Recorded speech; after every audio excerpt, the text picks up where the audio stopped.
Ne aktualisht po i evidentojmë dhe në bashkëpunim me policinë bashkiake po e gjobisim.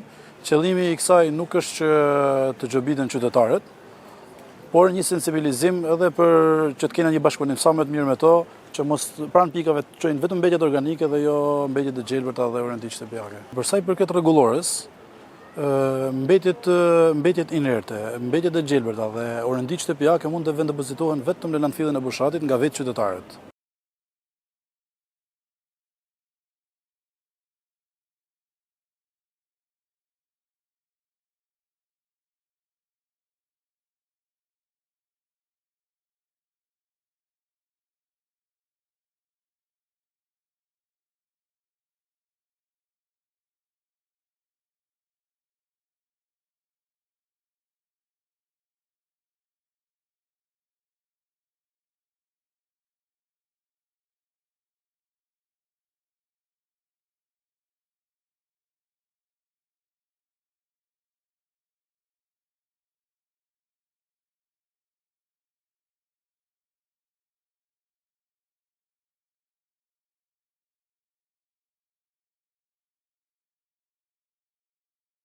Procesi i pastrimit Shkodër funksionon me fashë orare.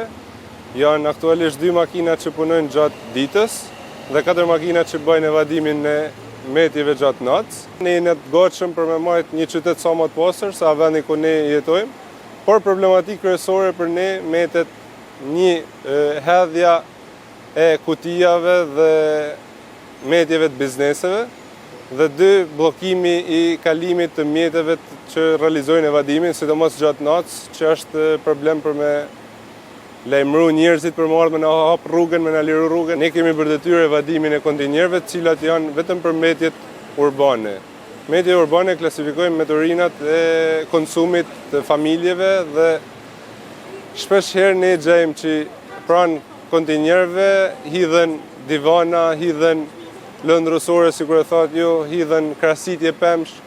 Në përgjithësi, në 90% të rasteve, qytetarët janë shumë të rregullt dhe mendojnë për qytetin, mendojnë edhe për punën e palodhshme të punonjësve tanë, por ka raste sa të dush që hidhen metjet jashtë kontinjerëve. Kjo është një problem shumë i madh për ne.